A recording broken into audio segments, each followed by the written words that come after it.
It's hard to say exactly when things started feeling off. Looking back now, it all seems so obvious. But when you're in it, when it's your own life falling apart, sometimes it's like trying to see through fog glass. Dahlia and I, we had 10 solid years together. I don't mean the perfect fairy tale stuff you read about. We fought over the usual things like bills and family gatherings, but we had our rhythm. Or so I thought. When Dahlia landed her promotion, I was thrilled for her. She'd busted her ass to get it. The late nights, the work calls during dinner. I chalked it up to ambition, something she'd always had more than me.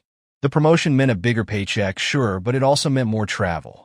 Suddenly, every couple of weeks, she was gone for a few nights, whisked off to God knows where for some critical team meeting or project launch.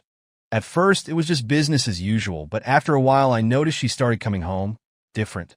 I couldn't put my finger on it, not right away, but she'd come back tired, way more than before, and with this strange kind of distance in her eyes, like she was somewhere else even when she was sitting right across from me.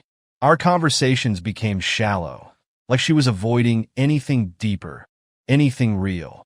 I'd ask her how her trip went, and she'd give me a 2-word answer before saying she was too wiped out to talk.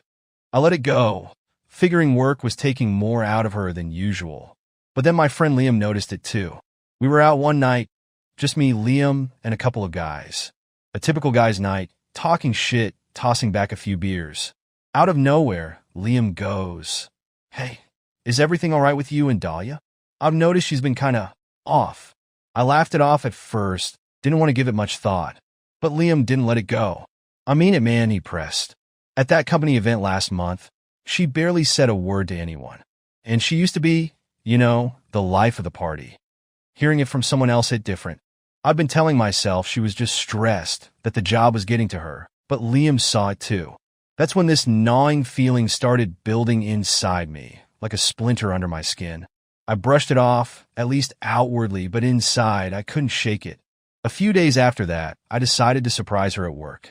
Thought maybe I'd take her out to lunch, remind her of the life she had waiting at home. I knew her schedule well enough, so I showed up around noon. Her secretary, Helena, was there, young, a bit too chirpy for a Monday morning. When she saw me, her face lit up with that look people get when they're happy to see the husband. She goes, "Oh, Mr. Joshua, Dahlia's already left for a meeting with a colleague." The way she said it was so casual, like it was nothing but that one word, colleague, clanged in my head. I asked her which colleague, trying to keep my voice steady. Helena shrugged, said she didn't know, but that they'd left a while ago for some off-site meeting. I thanked her and left, but that whole drive home, my mind was spinning. Who was this colleague? Why hadn't she mentioned him or the meeting? And why was she so secretive about it?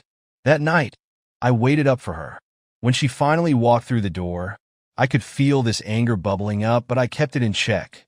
She looked exhausted, barely glancing my way before trudging to the bedroom. I followed her, asking how her meeting went. She gave me this look, half surprised, half annoyed. "It was fine, just work stuff," she muttered, brushing me off. I pressed a little more, trying to act casual, asking if she'd been out with anyone from her team. She hesitated, a fraction of a second, just long enough for me to catch it. "Just Austin," she said finally. "You remember Austin, right? From my team?" Now I knew who Austin was. A young, single, too good-looking guy who joined her team a few months back. Dahlia had mentioned him before, just in passing, saying he was good at his job and nice to work with. But seeing her mention him now, with that flicker of hesitation, made me question everything.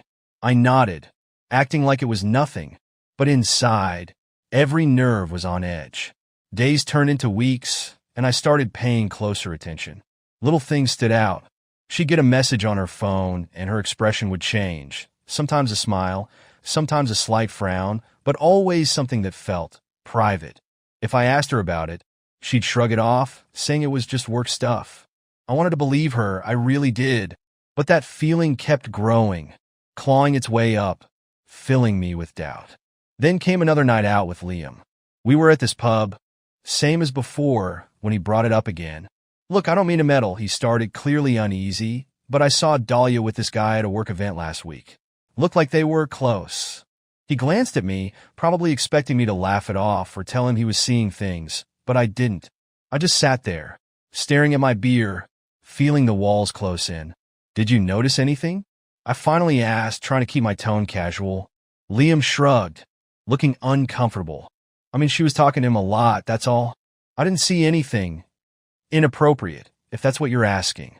But the damage was done. I couldn't shake the image Liam had put in my head. The more I thought about it, the more it started to make sense. The long nights, the missed calls, the vague responses. It all pointed to something I didn't want to believe. But I knew I couldn't ignore it any longer. I couldn't keep it all in anymore. The thoughts were like a damn infection, eating at me from the inside out. Part of me wanted to just confront Dahlia head on, let the words spill out. But then, what if I was wrong? What if it was all in my head, just some paranoid mess I'd created for myself? That's when Isabel came to mind. Dahlia's younger sister had always been a bit of an outsider in the family, the opposite of her golden child sister. It's not like I was particularly close to her, but we got along well enough. And I knew one thing for sure. She'd never been Dahlia's biggest fan. Maybe she'd noticed something I hadn't. Maybe she'd helped me see things clearly.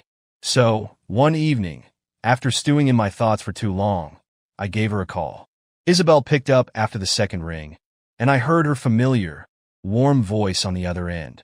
"Josh, everything okay?" "Yeah, well, no.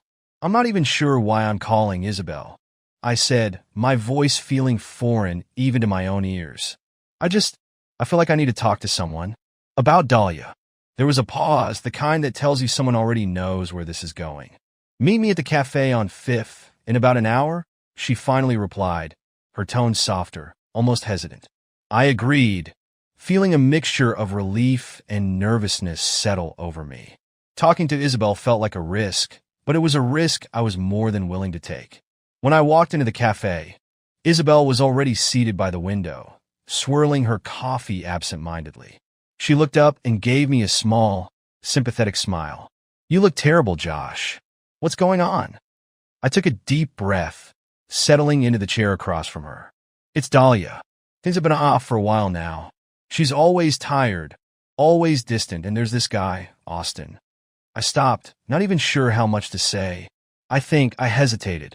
"I think she's hiding something." Isabel's face tightened, her expression suddenly unreadable. "You think she's having an affair?" she whispered, leaning in closer. Her voice was careful, but there was something sharp in her gaze, something I couldn't quite place. I nodded slowly, not trusting myself to speak. "Listen, Josh," she said, her voice steady. "You're not crazy. I mean, I've noticed it too. She's different lately. Cold even. And you know, you're not the only one who's noticed." She looked away briefly, her eyes narrowing. "I've seen her at that cafe on 8th a few times. She goes there more than you'd think for someone who's supposedly too busy to call home." Her words felt like a punch to the gut, each one settling heavily on top of my doubts. Could it really be Austin?" I asked, half hoping she'd say no. But Isabel just shook her head. "I don't know, but it sounds like he's involved somehow. I can keep an eye out if you want to see if anything unusual comes up." She was trying to be calm, but I could see a flash of something darker, something protective. Our conversation that day turned into an unexpected comfort. We didn't just talk about Dahlia. We ended up talking about a lot of things. Life, people's disappointments, the stuff you don't get to talk about in polite company. Isabel shared stories of her own struggles with relationships, the loneliness she often felt, especially being the black sheep of the family. Somehow, in the middle of my mess, we found common ground. Before we left, Isabel touched my arm gently. "You know, Josh, if you need someone to talk to, I'm here." "Really?" There was a sincerity in her voice that felt strangely grounding. I nodded, managing a weak smile. Maybe I wasn't as alone in this as I'd thought. The following week, Isabel and I met up again, both of us more prepared this time. We decided to try and catch Dahlia in her element, at that cafe on 8th. Isabel had already been there a few times, trying to see if Dahlia's meetings lined up with her actual work schedule. Turns out they didn't. That Tuesday, we sat near the back, hidden behind a wall of ferns and overly cheerful decor. Isabel ordered coffee, but my mind was too jumbled to even think about food or drink. I kept my eyes glued to the door, nerves twisting my stomach. After half an hour, Dahlia walked in, and she wasn't alone. Austin strolled in behind her, looking far too comfortable by her side.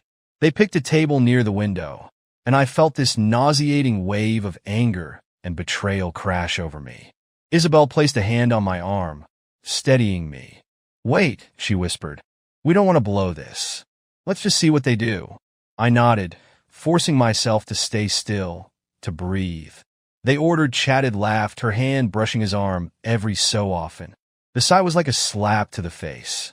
Every time she leaned in, every smile, every laugh, it was like seeing a stranger in my wife's skin. "I can't do this," I whispered, looking away, trying to keep the bile from rising. Isabel squeezed my arm again. "Just a little longer, Josh. We'll get the answers we need." After what felt like an eternity, Austin left. I watched him go, wanting nothing more than to confront him, demand answers. But instead, I stayed put, watching Dahlia sip her coffee with a relaxed smile. A smile I hadn't seen directed at me in months. Once she left, Isabel turned to me, her face a mask of determination. "This isn't over, Josh. We'll figure out exactly what's going on." Her words were a lifeline, keeping me grounded even as my world crumbled around me. As I drove home, the memory of Dahlia's laugh echoed in my mind, a taunting reminder of how little I knew her anymore. When I got back, she was already home, her expression unreadable as she greeted me, like she hadn't just been cozying up to Austin that very afternoon. I didn't say a word, didn't bring it up. Instead, I let the resentment build, festering under the surface, waiting for the moment to crack it wide open. And Isabel was there every step of the way, her loyalty and strength becoming a strange source of comfort I never thought I'd need. After that day in the cafe, it was like the final piece of my faith in Dahlia crumbled. There was no denying what I saw, and yet I couldn't bring myself to confront her, not without something concrete. I wanted proof, hard evidence, not just a hunch or a few shady coffee dates with Austin. If she was going to destroy everything we'd built together, she wouldn't do it with half-truths and excuses. Isabel and I had come up with a plan. She'd mentioned an upcoming corporate event Dahlia had talked about, some big gala or awards night, I don't remember exactly. What I did remember was that Dahlia had specifically told me I couldn't come. "It's just for employees," she'd said, a casual throwaway excuse that grated on my nerves. I nodded like a good husband, pretending I didn't care. But now, Isabel and I saw it for what it was, an opportunity. The night of the event, Isabel and I arrived early. We parked a good distance away from the venue, keeping ourselves out of sight. I felt ridiculous, like some third-rate detective in a bad movie, but desperation does strange things to a person. I hadn't told anyone else what was going on. This mission was just between me and Isabel. Even Liam, who'd started this whole mess by pointing out Dahlia's strange behavior, had no clue what I was up to now. We slipped in through a side entrance Isabel had scoped out earlier. She'd managed to snag us a couple of guest passes, and we kept a low profile, sticking to the edges of the crowd. Dahlia was easy to spot. She wore a deep green dress, one I'd never seen before, her hair perfectly done, laughing and mingling with her colleagues like nothing was amiss. And then I saw him, Austin. The way they moved around each other was subtle, almost practiced. They'd keep their distance, then drift closer, as if pulled by some invisible string. At one point, I saw him lean in, whispering something in her ear that made her laugh. A laugh I hadn't heard in months. "Stay calm, Josh," Isabel whispered, sensing the tension coiled inside me. I took a shaky breath, keeping my eyes fixed on them. "I just need to know," I muttered, more to myself than to her. We stayed back, watching their every move, waiting for the moment they'd slip away. And then, as if on cue, Dahlia and Austin exchanged a glance, one that said more than words ever could. They walked out of the main hall, heading down a dimly lit corridor, toward a private area of the venue. "Follow me," Isabel whispered, taking the lead. We crept after them, keeping enough distance to stay hidden but close enough to catch every detail. They disappeared through a door at the end of the corridor, closing it softly behind them. My heart was pounding so loud, I was sure they'd hear it. Isabel gently grabbed my arm. "Wait here. I'll go take a look." Before I could argue, she slipped forward, moving with a confidence I didn't know she had. I waited in that dark corridor, feeling every second stretch into eternity. Finally, she came back, her face pale but resolved. It's them. They're together. That was it. The truth, stark and ugly. Part of me felt like the ground had disappeared from under my feet. And yet, there was also a strange sense of relief. The doubts were gone, replaced by cold, hard certainty. I wasn't crazy. This wasn't all in my head. I can't believe it, I muttered, feeling more numb than anything. But Isabel wasn't done. There's something else, she said, glancing back toward the hall. She's not just involved with Austin. I think there's someone else trying to get her attention. I blinked at her, not quite processing. What? Oh, a guy named Brett. Younger, works in her department. I saw him trying to cozy up to her earlier. She laughed him off, but I don't know, Josh. I think she's enjoying all of this. The attention, the flirting. That realization was like a slap to the face. The woman I thought I knew, the one I'd trusted with every part of me, was now treating our marriage like a casual game. Just the idea of it made me sick. After that night, I knew I needed more than just Isabel's observations. I needed irrefutable proof. So I did something I never thought I'd have to do. I hired a private investigator, a guy named Andrew, who came highly recommended. I met him at a quiet bar a few days later, feeling like I was signing my life away with every word. Andrew didn't ask for any explanations. He'd heard it all before. He gave me a hard, assessing look before handing me his business card. You'll have what you need soon enough, he said, his voice all business. Over the next few weeks, Andrew provided me with more than I bargained for. Pictures of Dahlia with Austin, receipts from hotels, dinner bills. Every little detail was laid out in black and white, a brutal reminder of just how far things had gone. One night, as I sifted through the evidence in my kitchen, Isabel stopped by to check on me. She sat down across from me, glancing at the photos and receipts spread across the table. You okay? She asked, her voice gentle. Honestly, I don't know. I looked up, meeting her eyes. There was something there, a warmth and understanding I hadn't realized I'd missed. It's all so messed up. She nodded, reaching out to squeeze my hand. I know, Josh, but you're not alone in this. You got people who care about you. Her words hit me in a way I didn't expect. In that moment, Isabel wasn't just Dahlia's sister. She was someone who understood my pain, someone who'd seen the best and worst of me without judgment. We sat there in silence for a while, just existing in the same space, sharing the weight of everything we'd discovered. Isabel was my anchor, keeping me from drifting into a place I wasn't sure I could come back from. And somehow, despite the betrayal and heartache, a strange sense of calm settled over me. The more I dug into Dahlia's betrayal, the more the hurt twisted into something heavier, more toxic. I kept asking myself how she could do this, how someone I thought I knew could lie, manipulate, betray me in ways I hadn't even imagined. But the evidence was undeniable, and no matter how many nights I spent staring at the photos, receipts, and hotel bills, it didn't change the fact that she had wrecked the life we'd built together. In those quiet, heavy moments, Isabel was my only refuge. She was the one person who didn't just know about Dahlia's affair. She felt its impact just as deeply. Maybe it was because she knew Dahlia better than anyone, or maybe it was because she, too, had been sidelined, overlooked in ways that left their own scars. Whatever it was, we shared a connection I hadn't expected, a lifeline I desperately clung to as my world unraveled. One night, Isabel came over with a bottle of bourbon, the kind of strong, cheap stuff that goes straight to your bones. She sat across from me in the dim light of the living room, the table between us covered in papers and photos, a crime scene laid out in black and white. Are you sure you want to keep these? She asked, her voice barely more than a whisper. She gestured to the pile of evidence Andrew had compiled. I mean, you've already got more proof than you need. I shrugged, taking another swig. I don't know, I guess I just can't believe it's real.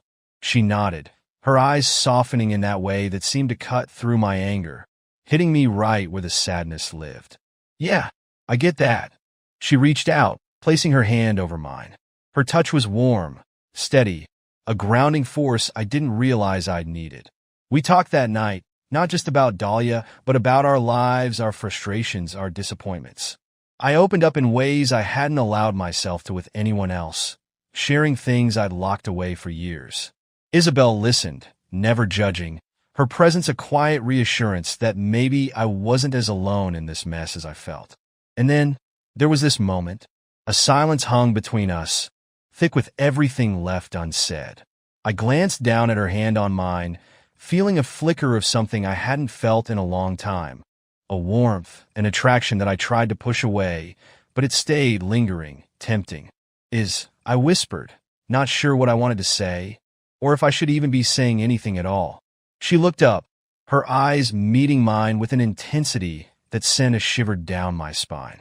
Josh, she stopped, her voice catching. For a moment, I thought she'd pull away, that we'd leave it at that, a line not to be crossed. But she didn't. Instead, she leaned closer, her hand still resting on mine, her breath warm against my skin. And before I knew it, we crossed that line, a boundary we both knew we shouldn't cross but did anyway. What started as a gesture of comfort turned into something more, something that was both a betrayal and a release. In that moment, all the anger, the betrayal, the hurt, none of it mattered. For the first time in months, I felt something real, something honest. When it was over, we sat there, neither of us saying a word. I expected regret, shame, anything that would remind me of the life I was leaving behind. But instead, there was only a quiet acceptance, a strange sense of peace in the chaos. Isabel looked at me, her gaze steady, her expression soft but serious. It doesn't have to mean anything, she murmured, almost as if she were talking to herself as much as to me. I mean, maybe it's just the hurt, the anger. I nodded, not trusting myself to speak. I didn't know what it meant, or if it even mattered. All I knew was that for the first time in a long time, I felt seen, understood in a way that went beyond words. Over the next few days, I tried to focus on the task at hand. I met with Andrew again, going over the latest batch of evidence, preparing myself for the inevitable confrontation with Dahlia. Every time I thought about it, I felt the anger rise, a bitterness that tasted like ash.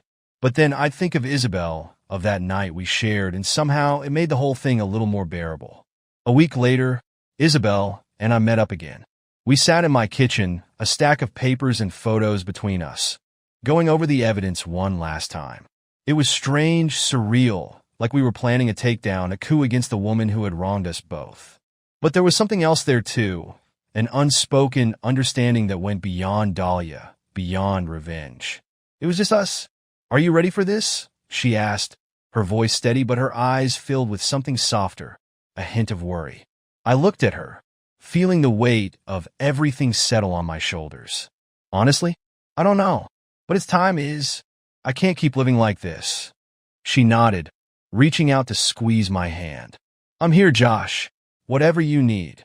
Those words, simple as they were, hit me harder than anything else. Isabel was there, through the worst of it, through the moments of doubt and anger and confusion. She was there when I had no one else to turn to, when the life I thought I knew crumbled at my feet. The next morning, I woke up with a strange sense of clarity. I'd spent months living in the shadows, piecing together a betrayal I never saw coming, clinging to the anger and hurt like a lifeline. But now, it was time to confront it, to lay everything bare and let the chips fall where they may. Before I left, I sent Isabel a text, a simple message. "Thank you for everything." I didn't expect a response, but a few minutes later, my phone buzzed. "You're not alone in this, Josh. Remember that." Her words stayed with me as I drove, a reminder of the connection we'd forged in the ashes of our shared pain. Whatever happened next, whatever came out of that confrontation with Dahlia, I knew one thing for sure. Isabel would be there, a constant in the storm, a reminder of what it meant to be truly seen.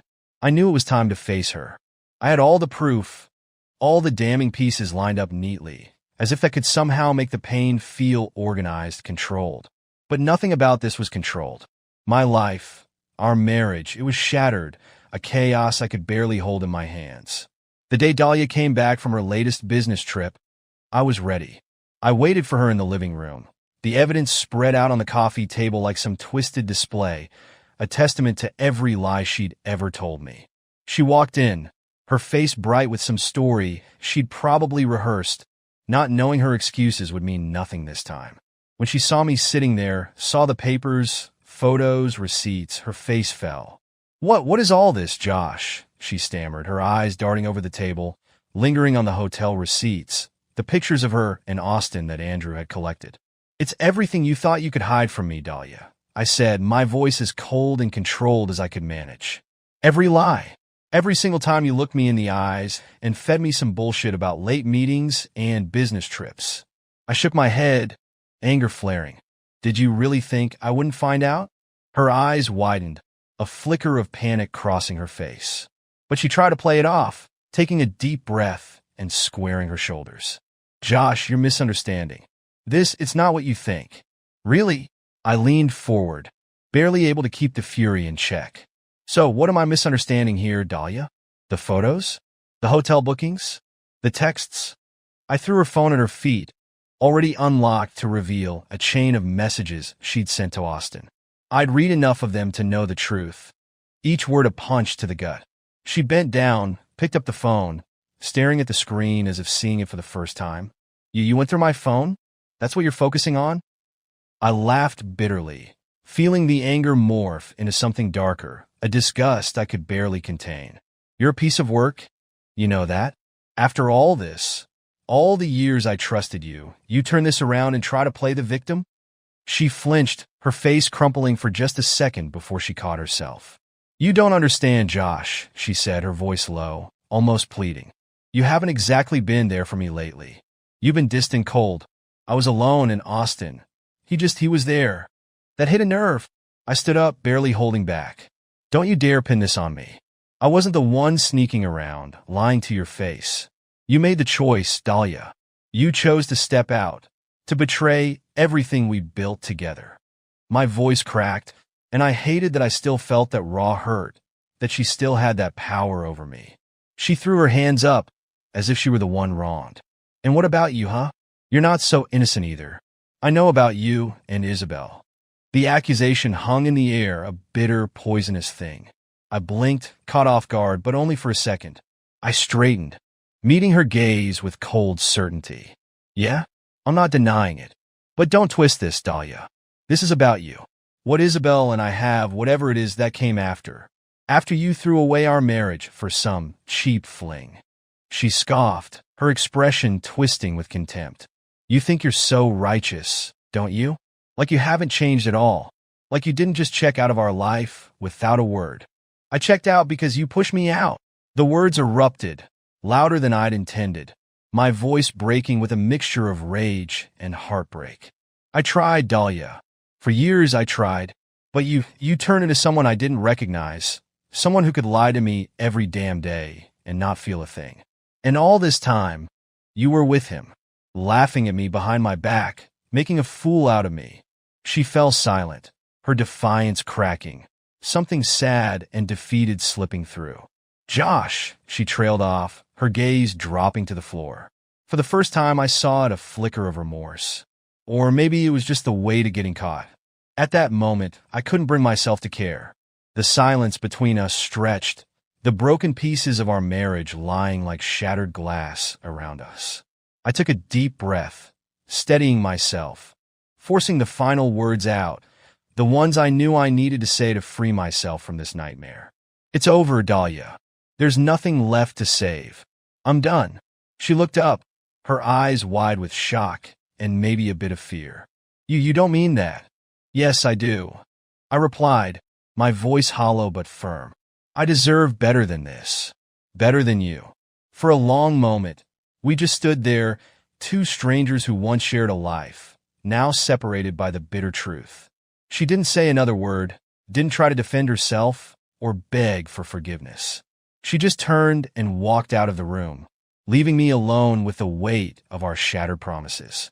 After she left, I stood there, staring at the empty doorway, feeling the anger drain away, replaced by a strange, hollow emptiness.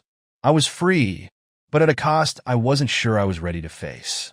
My marriage, my life, All of it felt like a distant memory, something that belonged to another person. A few hours later, Isabel came over. I hadn't told her what happened, but she took one look at me and knew. She pulled me into a hug. No words, just the steady warmth of her presence. And for the first time, I felt something break inside me, a wall I'd been holding up for too long. I pulled back, looking into her eyes, feeling something stronger, more real than anything I'd felt with Dahlia in years. "Thank you, Is, for everything." She gave me a small, sad smile, her hand reaching up to touch my cheek. "You don't have to thank me, Josh. I'm just here. I don't know what the future holds. Don't know if Isabel and I can build something out of the ashes of our broken lives." But in that moment, I felt a glimmer of hope, a small piece of myself I thought I'd lost forever. Whatever happened next, I knew I wasn't alone. The days after that confrontation with Dahlia felt like an open wound. The anger had faded, leaving a raw emptiness, a strange stillness in the life we'd once shared. She moved out that night. No dramatic goodbyes, just a few mumbled words about needing space. I didn't argue. There was nothing left to say, no words that could undo the damage. I just watched her leave, feeling the weight of a life now divided. In those early days, Isabel was there for me in a way I didn't expect. She stayed close, keeping me grounded through the worst of it. There were nights when she'd come over, and we'd just sit together in silence, not needing words. She had this way of making the loneliness feel a little less sharp, a little less like a constant reminder of what I'd lost. One evening, she showed up at my door with a bottle of wine and a crooked smile. "Thought you could use some company," she said, her voice gentle but steady. I let her in, grateful for the comfort her presence brought. We settled in on the couch, the silence between us easy, familiar. As we drank, the conversation turned to memories of our shared past, childhood moments that had almost faded, buried under years of life and loss. We laughed, reminisced, filling the space with stories that reminded me of a simpler time, a time before betrayal and heartbreak. At one point, she turned to me, her eyes soft, almost hesitant. "You know, I never thought we'd end up here like this." I nodded, a bittersweet smile crossing my face. "Me neither. But maybe it's not such a bad thing." I paused, searching for the right words. "You've been here for me, Is, in ways I didn't even know I needed. And I just don't know what I'd have done without you." Her gaze softened, and she reached out, her hand covering mine. "You don't have to do this alone, Josh. Whatever you need, I'm here." In that moment, I felt a quiet certainty, a sense of peace I hadn't known in a long time. It wasn't about rushing into anything new. It was about allowing myself to heal, to feel something other than anger and hurt. Isabel and I hadn't planned any of this, hadn't expected the closeness that had grown between us. But life has a way of surprising you, of finding beauty in the most broken places. Over the next few months, we took things slow, letting our relationship grow naturally, without the weight of expectations. Isabel was patient, understanding, never pushing me to move faster than I was ready for. She knew the hurt I carried, the scars Dahlia had left behind, and somehow, she managed to give me space while staying close enough to be there when I needed her. One weekend, we took a trip to a cabin she'd rented up north. It was a small, quiet place by the lake, surrounded by towering trees and the gentle sounds of nature. We spent the days hiking, talking about our dreams, our fears, all the things we'd kept hidden for too long. It felt like a fresh start, a way to let go of the past and look forward to something new. One morning, as the sun rose over the lake, painting the water in shades of orange and pink, Isabel turned to me, a quiet smile playing on her lips. "I never thought I'd find happiness here, with you, after everything that happened. But, I don't know. This feels right." I looked at her, feeling that same sense of peace settle over me. "It does," I agreed, pulling her close, my heart steady for the first time in months. Maybe this is exactly where we were meant to end up. Over time, my friends noticed the change. Liam was the first to mention it one night, as we sat around a fire in his backyard, the familiar warmth of friendship easing the scars I'd carried for so long. "You look happier, man," he said, nudging me with a grin. Guess things worked out with Isabel?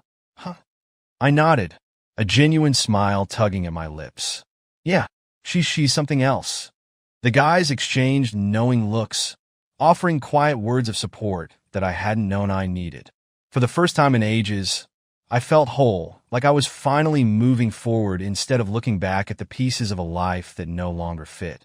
And then came the hardest part, filing for divorce. It wasn't about revenge or anger anymore. It was about closure, about letting go of something that had once meant everything to me, but had since turned into a reminder of betrayal. I went through the motions, signing the papers, attending the meetings, feeling that final weight lift as I closed the chapter on Dahlia.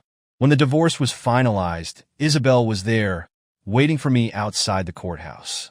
She didn't say a word, just wrapped me in a hug, her arms warm and steady, grounding me in a way I hadn't felt in years. For the first time, I felt like I could finally breathe, like the weight of the past had lifted, leaving room for something new. We stood there, in that quiet, unassuming moment, feeling the relief settle over us. Isabel pulled back, her gaze meeting mine, a hint of a smile playing at her lips. So, what now? I took a deep breath, feeling a newfound sense of freedom, a fresh start just within reach. Now we make a life for ourselves, a real one built on honesty, built on us. From that point on, Isabel and I focused on the future, letting the scars of the past heal in their own time. It wasn't perfect, no relationship is, but it was real, and it was ours. We faced the tough days, the moments of doubt, together, building a bond that felt deeper, more honest than anything I'd known before. One evening, as we sat on the porch of our new place, watching the sun dip below the horizon, Isabel reached for my hand, her fingers intertwining with mine. Josh, I know this journey has been a mess, and it's taken us places we never thought we'd go, but I wouldn't trade it for anything. I looked at her, feeling the truth of her words resonate within me. Neither would I. I never thought I'd find you. But here we are. And with that, I let the past fade, knowing that I'd found something stronger, more resilient, in the arms of someone who'd been there all along. Life had thrown us together in the most unexpected way, but sometimes the most broken paths lead to the places we're meant to be. As the night settled around us, I knew that whatever came next, Isabel and I would face it together. And for the first time in a long time, I felt ready to let go, to build a future from the ashes, knowing that this new beginning was finally, truly mine.